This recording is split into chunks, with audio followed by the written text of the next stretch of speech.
If I can share my screen here, I'm going to, obviously I just listened to Bill's take, and he's telling us there's a possibility for a black swan event. And I take Bill's opinion very seriously. Now, does that mean 100% there's going to be a black swan event?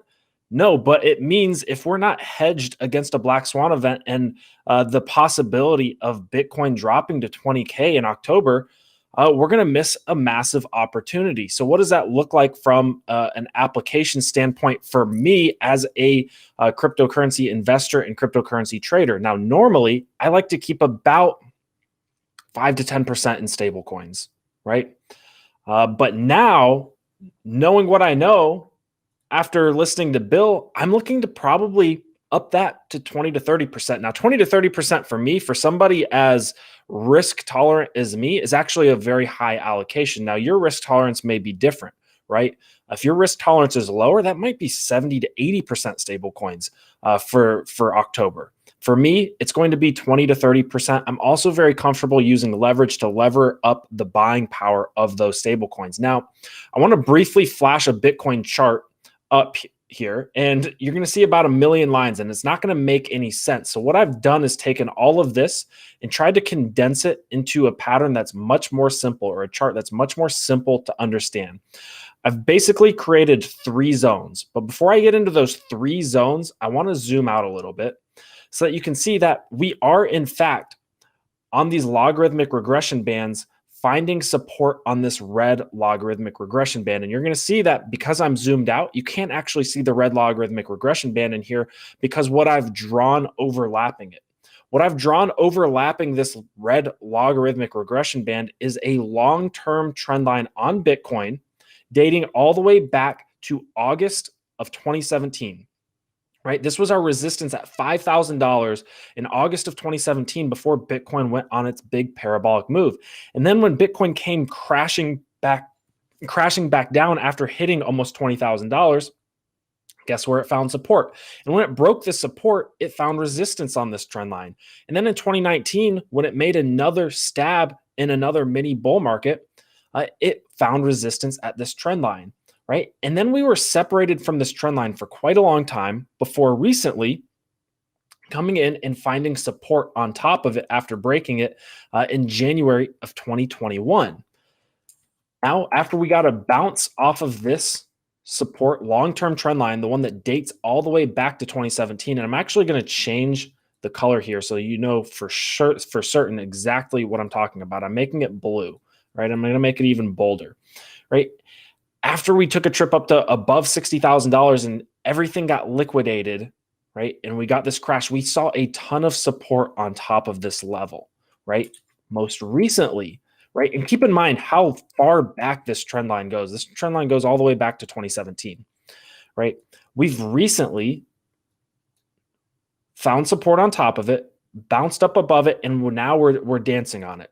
We're dancing on it. And that's when I say the market's in a precarious situation, in a precarious position where we could get one of these very nice bounces off of this trend line and go higher, or we could see a breakdown below it, in which case we've got October on our hands, right? So I'm actually going to delete this trend line because ultimately it perfectly matches up with this red logarithmic regression band, which has historically been very strong support in bull markets.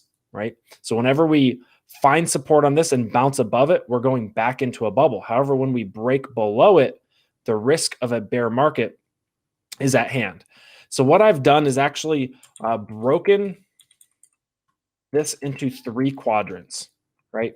3 quadrants, or I guess quad means 4. So these are not quadrants, but these are 3 sectors, right? So we've got this bullish sector here.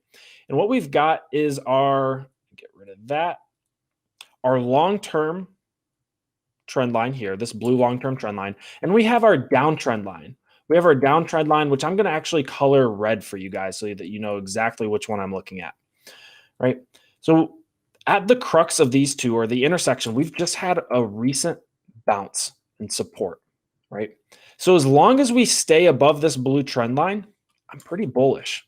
I'm saying, Bitcoin's fairly healthy, right? We're dancing on this trend line. It makes me uncomfortable, but as long as we're starting to trade in this range, I'm okay. Now we have strong resistance at $58,000 to $60,000 Bitcoin, right? So how am I going to get my 20 to 30% allocation to stablecoins? Well, if we bounce back up here in the short term, I'm going to take some profits on my altcoins and on my Bitcoin, right? I'm going to take some profits up here and try to unlock those stable coins.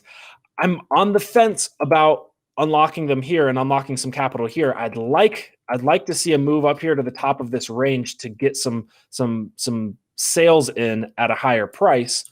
But I'm being very careful about this. Now, if Bitcoin breaks through this down or this long-term trend line, the one that dates, the blue one that dates all the way back to 2017, I'm kind of neutral, kind of on the fence. We could see some chopping in this range.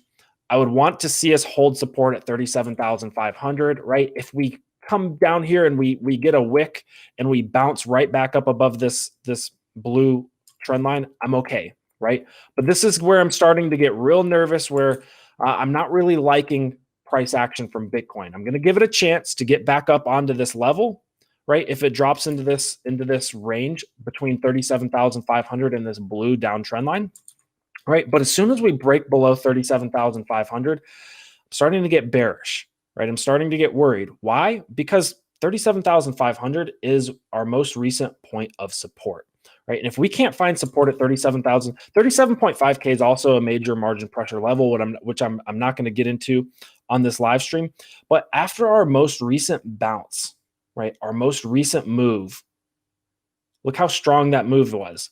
That move was very, very strong, but it didn't build any support. It just basically, if this was the stock market, it would have gapped up, right? And we'd have the potential to come back down to have to actually fill the gap, right? But we moved up so strong without making any support until we actually got a correction back down to 37,500. So if we break below this level, I'm a bit worried, right? I'm a bit bearish, and I'm looking for support around $28.5 to $30,000. Now, I think that we'll see buyers come in here. I think we'll see buyers come in here and almost certainly get a bounce. However, what could happen in October is if we get a black swan event like Bill's talking about, and we start moving below this range, and we make a new low, right? A new lower than what we actually saw off of this big event here.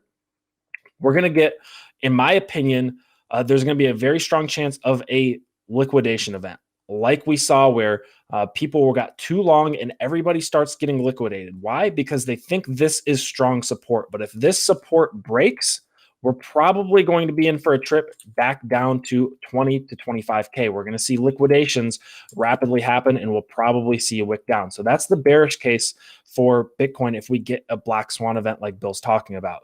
Now, I do still think that it is possible for us to stay in this bullish zone, and hopefully we get a good fundamental catalyst with the Bitcoin ETF or something that can push us above this level, right? But if the Bitcoin ETF gets struck down and we get a black swan event, we're seeing things move downwards, right? Now, it may seem like I'm talking out of both sides of my mouth, saying, well, we could see it go up, we could see it go down. And that's absolutely true. But it's how we prepare for both situations and prepare to capitalize on both situations and make money in both situations and make money consistently regardless of what happens, that really matters, right? We know the price could go up. We know the price could go down. But if we add in some analysis and we add in some strong support levels and we add in the analysis from Bill on the potential for a black swan event, then we can start to consistently make money, right? I don't know about you guys, but I'm personally not in the business of buying lottery tickets and having my investments be lottery tickets. I'm in the business of making consistent returns. So yes, would it be great to lever up and go all in on a bullish scenario and try to maximize our returns if we see a huge parabolic run up? Yeah, that would be great. But there's only a percentage chance that that's going to happen. That is not guaranteed to happen. In fact, there's a strong chance, as Bill just mentioned, for the opposite to happen. And we want to be prepared for both scenarios. Token Metrics is a cryptocurrency investment platform that helps users leverage machine learning to become better crypto investors. Our in-depth analysis helps eliminate the emotions of investing, find profitable investment opportunities, and filters out scams. Learn more at tokenmetrics.com.